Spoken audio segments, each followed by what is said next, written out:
And good evening to all of you out there. This is Temierus here, and today I have Adeptus Titanicus Dominus. It's a 40k game. Of course I was going to be trying that.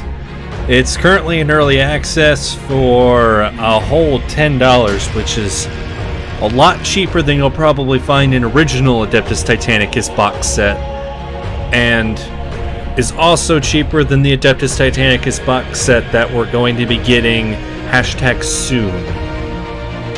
So I guess it's a bargain there, so that's good.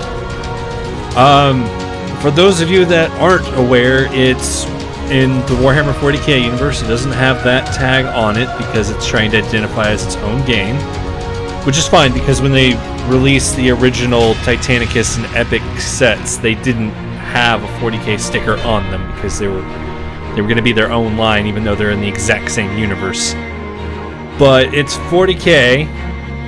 Basically, it's 40k BattleTech is a way to think of it.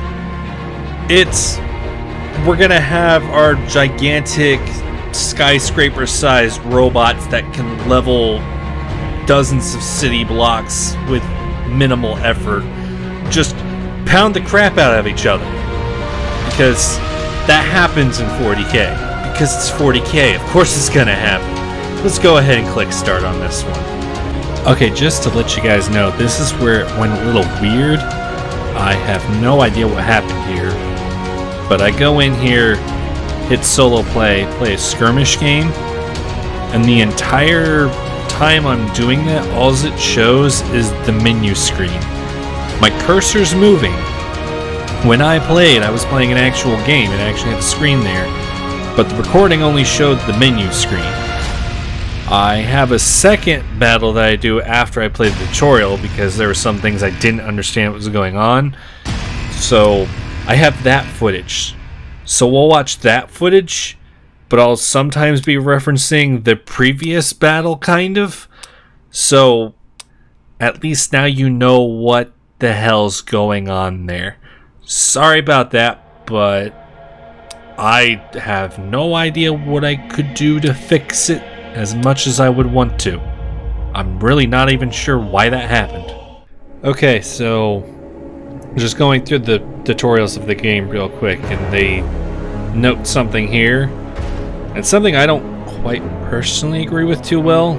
It says right here, early access note, please note that Adeptus Titanicus Dominus is in early access.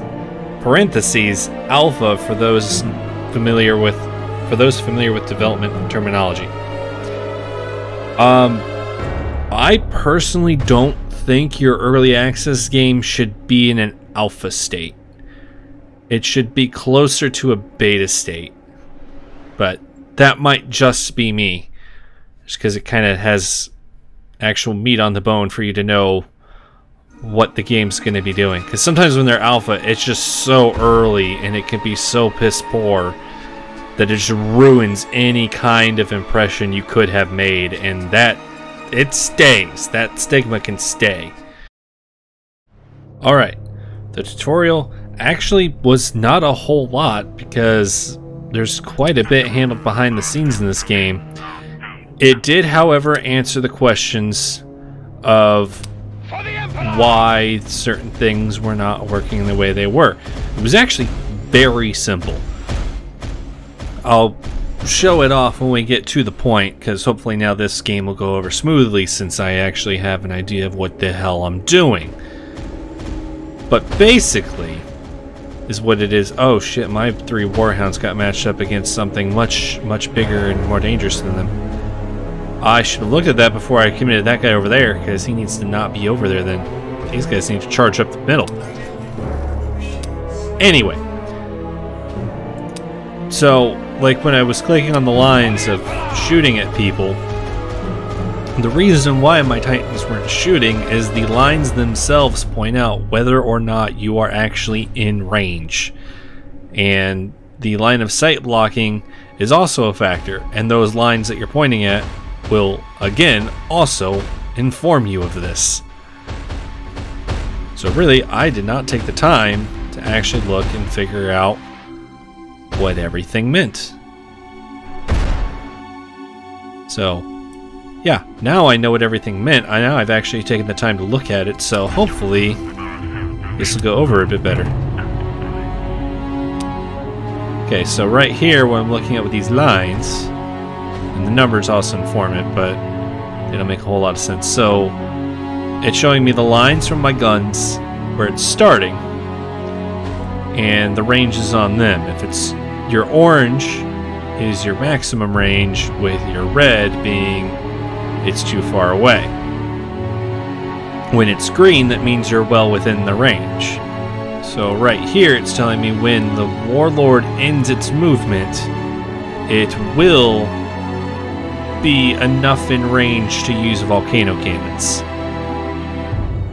Now I have to use judgment to just figure out how long he'll be able to shoot, which right now looks like he'll be able to shoot basically nothing. But it's a measly little warhound, so I'm just going to go ahead and do it anyway. But if it turns out that there's barely any time he's going to be able to see and be in range of this warhound, then he's not going to have enough time to shoot, which I'm pretty sure is exactly what just happened there. So, yeah, I now have a vague idea of what I'm doing, which is better than what I had before.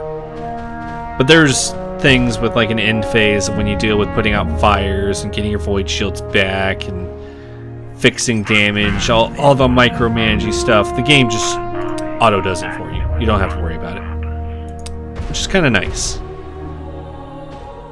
We're gonna stick him over in the middle-ish area. The Sun Furies.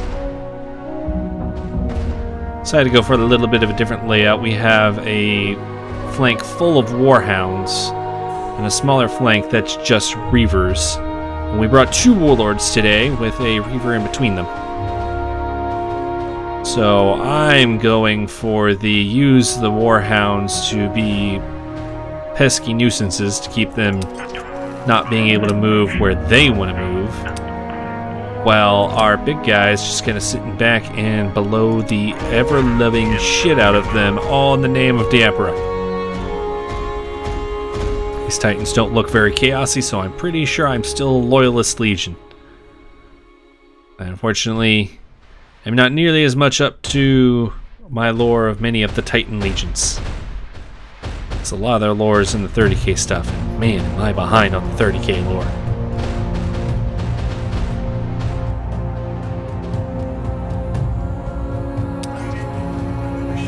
It's actually kind of funny, the first game that we had, that the Traitor Legion that they set up against us, I find it amusing because one of our repeat players, he actually has Titans, he's painted them up in that Titan Legion that we fought our first game against. So yeah, that was kind of nifty.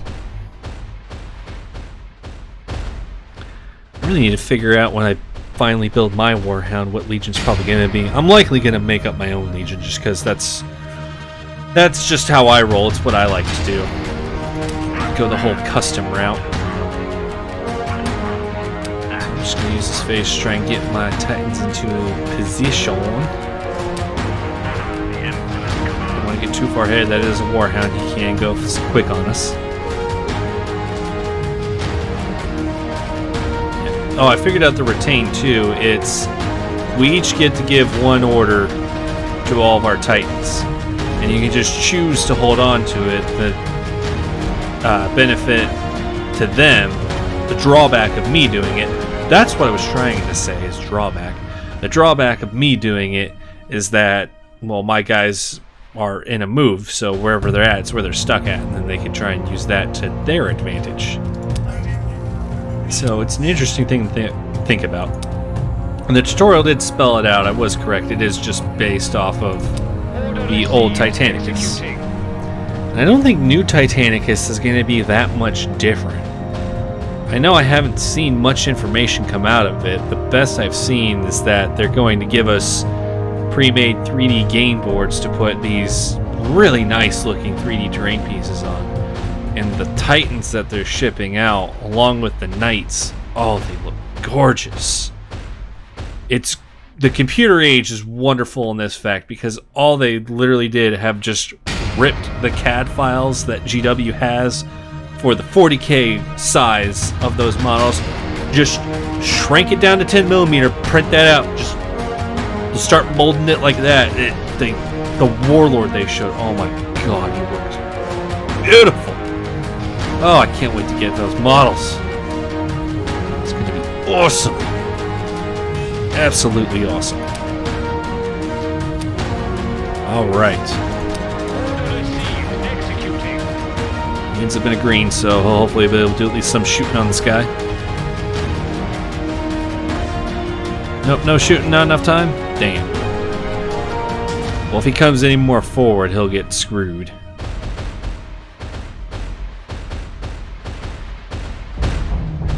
Really need to be sure that my warhounds don't stick around there where they're going to get absolutely obliterated.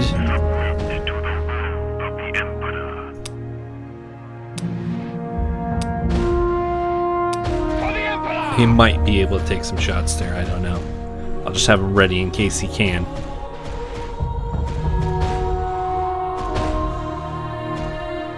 Alright, he was not able to. That's fine. It's fine. I can live with that. Okay. So if I go up here, we might end up sacrificing our warhound. But I'll be able to snag that objective. Executing your order. And victory is grab 3 of the objectives. I'm already sitting on 2, so there's my 3rd. So if I can just keep them from getting on one of mine this round, all will be good in the world. Alright, so I'm going to put him into Overwatch, so when they start coming over that bridge, he'll just go ahead and unleash hell on the unlucky Titan that comes across it. Lucky from my perspective, because then I'd get to blow him up. Oh, that Reaver better not be fast enough. I don't think he is, though. Even if that Warhound dies, that's fine. He did his purpose. The Warhound has served his purpose. Oh, here comes their Warhound. You stay away. Excellent.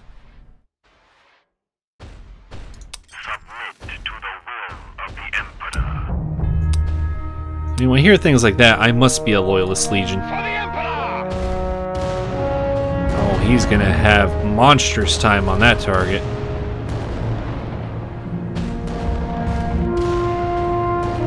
Nice. One-shot that Warhound. Okay with that. We're basically just playing keeps away. Keeps away. It's called keep away. I think that's gonna work out good. Alright. Why do they have more dudes out there? Why did they get more Space Marines on their objective? Oh crap, this little Warhound's gonna come up and cause problems, isn't he? He's contesting the objective! Get him, Warlord! Get him!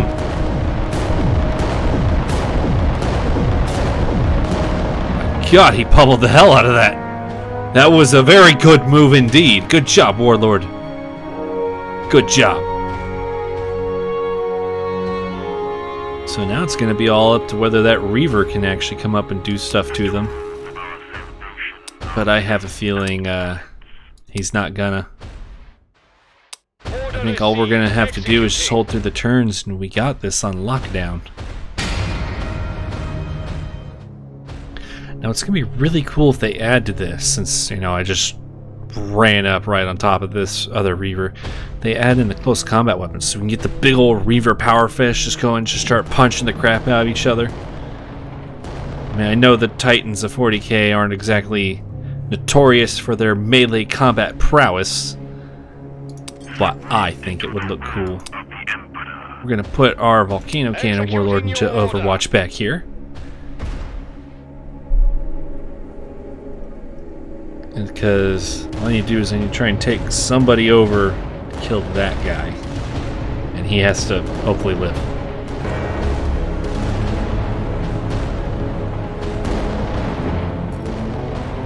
Wow, he took a lot less damage than I thought he would. I mean, I don't have a problem with that. Why would I have a problem with that? He doesn't have range on anybody. Okay, there's actually been a slight change of plans now that I actually look at things. I just check to see what his... Okay, it looks like he could move enough to get over there. I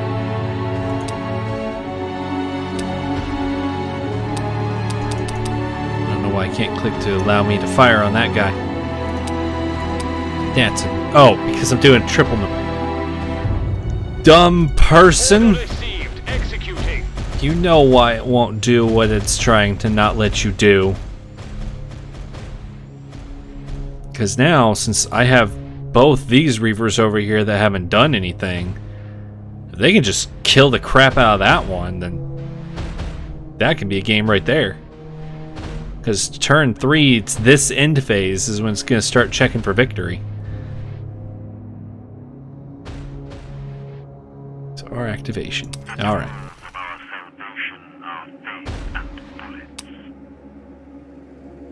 So I think he's good on range, so I don't really need to move up that far. I'm still going to move up towards him, though. For the Emperor! But close enough to unleash everything on him. Take that. Take that. There we go. I need him to have that kind of a hammering.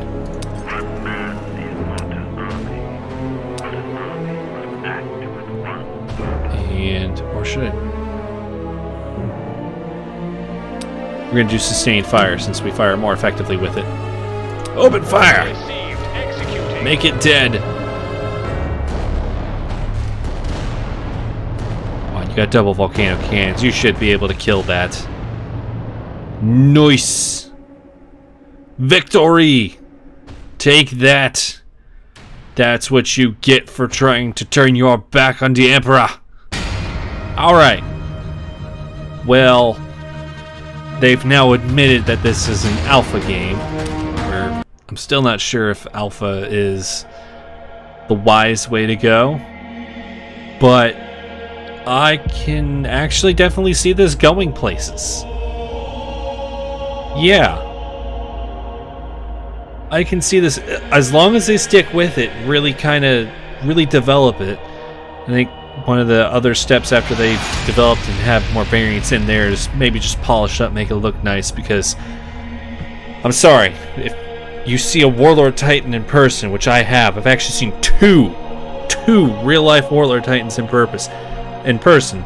3 if you count the scratch-built one that our Titan guy did. Or have I seen that? No, I've seen another scratch-built one. That was based on the old artwork. I've seen 4 Warlords in person in real life. And when you see that, it's just majestic splendor. I'd also say they should take the sound. The sounds need to be more thunderous. I mean, these Titans in the universe are gargantuan. They shatter and shake the earth as they're walking across. I mean, back in 7th edition 40k, the Warlord had rules when he's walking near people.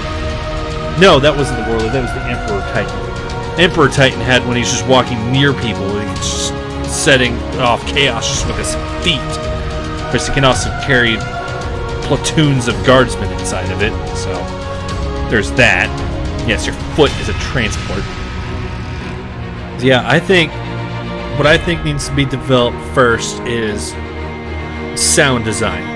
It needs to sound thunderous. I need to feel like this field is going to crack apart by these Titans dueling on it. Then after that, add in a bit more variance.